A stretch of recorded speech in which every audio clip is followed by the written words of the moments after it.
Doktrin kealahan atau Tritunggal atau Trinity merupakan doktrin dalam ajaran Kristen yang seringkali menjadi bahan perdebatan, baik di dalam lingkungan Kristen maupun dari luar lingkungan Kristen. Karena seringkali dianggap sebagai sesuatu yang tidak masuk akal. Maka dengan itu video pembahasan kali ini adalah untuk memberikan pengajaran yang sesungguhnya mengenai doktrin kealahan berdasarkan firman Allah. Sehingga dapat memberikan pengertian dan pemahaman yang tepat bagi pengajaran umat Kristen secara khusus dan para pembaca secara umum.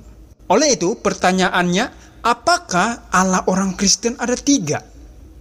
Apa yang dikatakan Alkitab tentang pribadi kealahan? Apa arti Esa dalam pemahaman Alkitab? Dan apakah istilah yang digunakan di dalam Alkitab untuk kealahan? Tetap fokus pembahasan ini, mohon jangan di-skip sebab pelajaran ini sangat penting agar tidak ada kebingungan. Yang pastinya sesuai apa yang Alkitab katakan. Karena Alkitab merupakan standar pendidikan orang Kristen sebagai buku agung yang harus dipercayai dan dituruti. Apapun yang kita dengar, apapun yang kita anuti, apapun yang kita percaya dan pegang, pertanyaannya, apakah itu atas dasar Alkitab? Jadi, mari kita utamakan Alkitab yang mengandungi firman Tuhan. Berilah kepada Tuhan kemuliaan namanya. Sujudlah kepada Tuhan dengan berhiaskan kekudusan.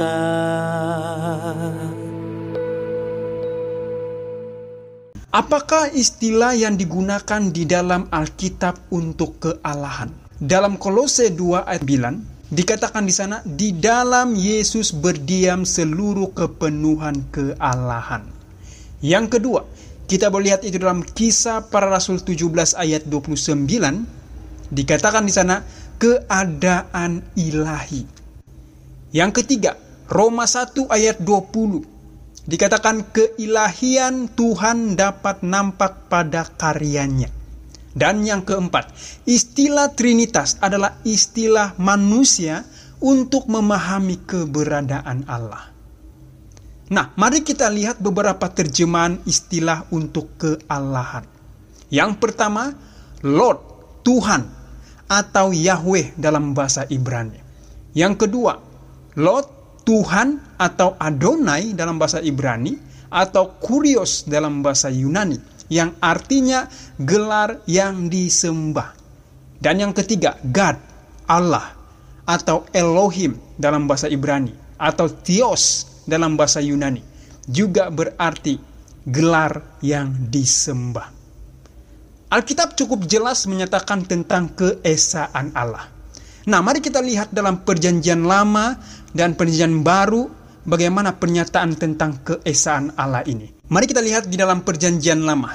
Itu kita boleh dapat di dalam Ulangan 4 ayat 35. Dikatakan di sana, tidak ada yang lain kecuali Tuhan Allah. Tuhan di sini Yahweh.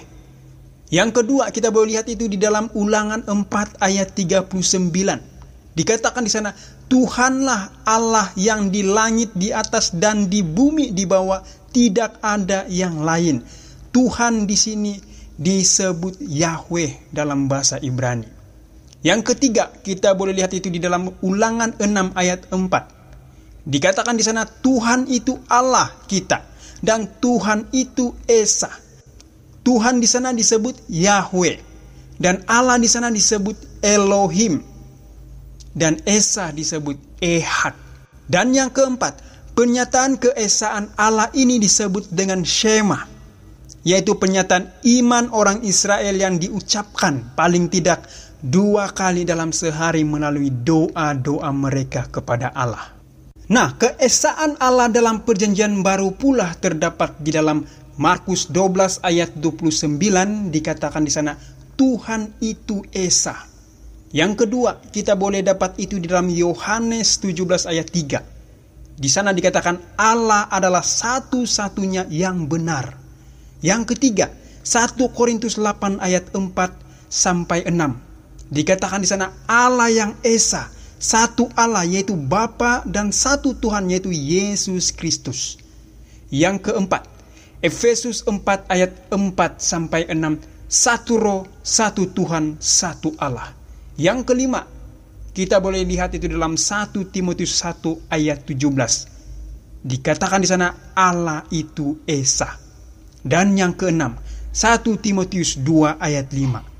Allah itu Esa, dan Esa pula pengantaraan kita. Lalu, apa arti Esa dalam pemahaman Alkitab? Nah, kata Esa dalam Perjanjian Lama adalah Ehad dalam bahasa aslinya, dan fokus kepada unity, yaitu kesatuan, uniqueness, keunikan. Manakala kata Esa dalam Perjanjian Baru pula adalah Is, terjemahan Septuaginta, yang menerjemahkan Ulangan 6 ayat 4 untuk kata Ehad dengan Is. Jadi di Perjanjian Baru kata Is yang berkaitan dengan kealahan bisa diterjemahkan Esa dan juga satu. Perkataan Esa boleh lihat dalam Markus 12 ayat 29 dan 1 Timotius 2 ayat 5. Manakala perkataan satu itu boleh kita lihat di dalam Yohanes 10 ayat 30 dan Galatia 3 ayat 20. Dalam Perjanjian Lama untuk kata Ehad yaitu Esa atau satu digunakan juga untuk menggambarkan bahwa pria dan wanita yang sudah dipersatukan dalam perkawinan adalah Esa. Itu kita boleh lihat di dalam Kejadian 2 ayat 24.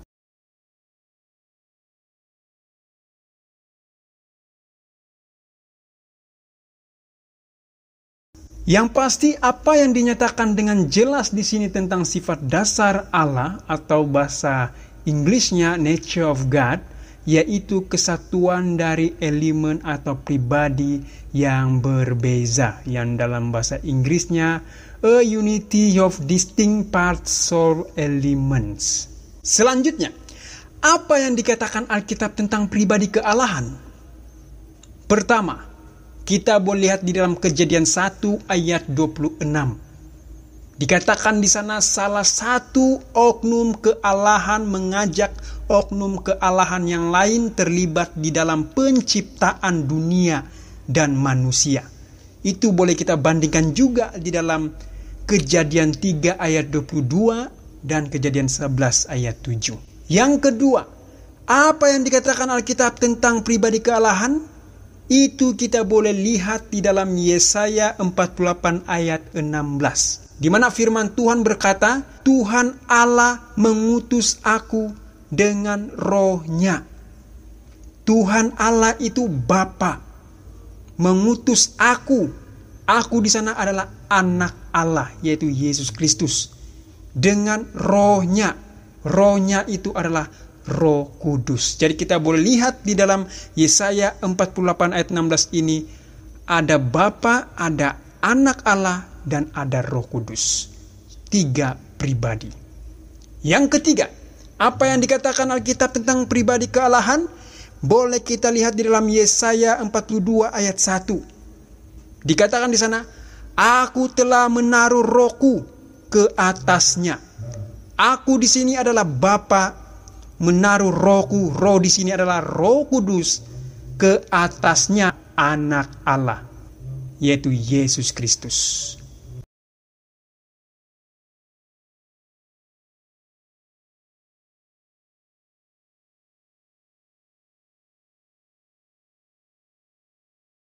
Yang keempat, Matius 3 ayat 13 sampai 17. Allah Bapa, Anak, dan Roh Kudus hadir bersama-sama di dalam baptisan Yesus Kristus. Yang kelima, Matius 28 ayat 19. Dituliskan di sana, baptiskanlah dalam nama Bapa, Anak, dan Roh Kudus. Yang keenam, Lukas 1 ayat 35. Roh Kudus turun ke atas Maria dan kuasa Allah yang Maha Tinggi akan menaungi Maria dan anak Allah akan dilahirkannya. Yang ketujuh, boleh kita lihat di dalam Yohanes 1 ayat 1 sampai 3. Dikatakan di sana, Bapa dan Anak adalah dua pribadi yang terpisah satu dengan yang lain. namun keduanya adalah oknum kealahan. Dan yang ke-8, Yesus juga menyebut adanya pihak ketiga dalam ketuhanan. Yesus berkata, "Aku akan meminta kepada Bapa dan Ia akan memberimu seorang penolong yang lain, yaitu Roh Kudus, sehingga Ia akan besertamu selama-lamanya." Kita boleh lihat itu di dalam Yohanes 14 ayat 16. Nah, bagaimana wujud Allah itu? Yohanes 14 ayat 8 dan 9. Barang siapa sudah memahami karakter Yesus Kristus, maka ia sudah memahami karakter Bapa. Yesus berbicara mengenai karakter Dia dan Bapa. Jadi tidak ada istilah Allah orang Kristen tiga, tidak ada. Sekali lagi, sesuai penjelasan firman Tuhan bahwa Allah itu Esa, yang artinya Allah itu adalah satu yang memiliki 3 pribadi. Jadi sebagai kesimpulan, sekali lagi, hanya ada satu Allah yang terdiri dari 3 pribadi, yaitu Bapa, Anak, dan Roh Kudus. Allah yang satu itu sama-sama kekal, sederajat, sama-sama ada. Allah yang satu adalah Allah yang maha kuasa, maha hadir, dan maha tahu. Allah yang satu itu juga layak disembah karena Ia adalah pencipta segala sesuatu.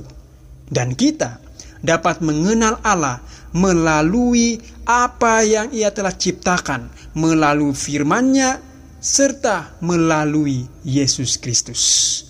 Bertemu lagi kita di video berikutnya.